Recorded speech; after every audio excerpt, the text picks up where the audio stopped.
Esteemed short drama. Madhupur নামের একটি ছোট্ট গ্রামে রাজু নামের এক ব্যক্তি তার পরিবার নিয়ে বাস করত। রাজু ছিল একজন কাঠুরে। প্রতিদিন জঙ্গলে গিয়ে কাঠ কেটে যা উপার্জন করত তা দিয়েই তার সংসার চলত। একদিন সকালবেলা রাজু চিন্তা করল সে একটি ভেলা তৈরি করবে। এই শুনছো, আজকে কাজে যাবে না? না, আজকে আমি একটা ভেলা বানাবো। কি, তোমার আর কাজ নেই নাকি? আজকে কাঠ কাটতে গেলেও তো টাকা আসতো। এসব ভেলা বানিয়ে সময় নষ্ট করছো কেন? দেখো, এই ভেলাটা একদিন আমাদের কাজে আসবে। আমি এসব বিশ্বাস করি না। এই বলে তার স্ত্রী রেগে গিয়ে সেখান থেকে চলে গেল। স্ত্রীর কথা শুনেও রাজু দমে গেল না। সে সেদিন কাজে না গিয়ে ভেলা বানাতে শুরু করলো। রাজু নিজের বিশ্বাসে অটল থেকে ভেলা বানাতে থাকলো।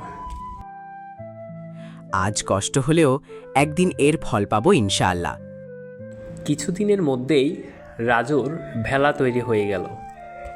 স্বাভাবিকভাবেই কয়েক মাস কেটে গেল। হঠাৎ একদিন ভারী বৃষ্টিপাত শুরু হলো। সময়টা শুরু হলো বর্ষাকাল। শুরু হলো ভয়ঙ্কর বন্যা। চারদিকে শুধু পানি আর পানি। রাজুর ঘরেও পানি ঢুকে গেল।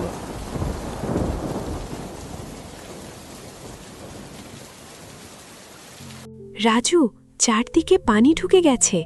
এখন আমরা কি করব? ভয় পেও না, আমি আছি। বৃষ্টি থামার নাম নেই। পানি ক্রমেই বাড়তে লাগল।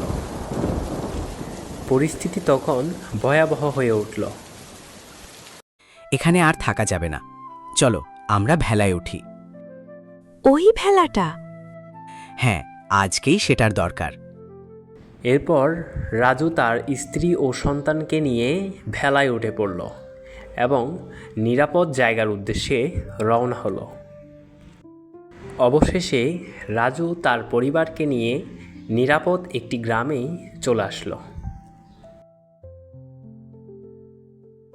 আল্লাহ, আমরা বেঁচে গেলাম, আলহামদুলিল্লাহ।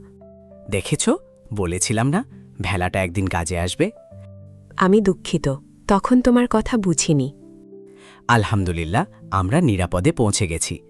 হ্যাঁ, আল্লাহ আমাদের বাঁচিয়েছেন। এখন থেকে আমরা নতুনভাবে জীবন শুরু করব।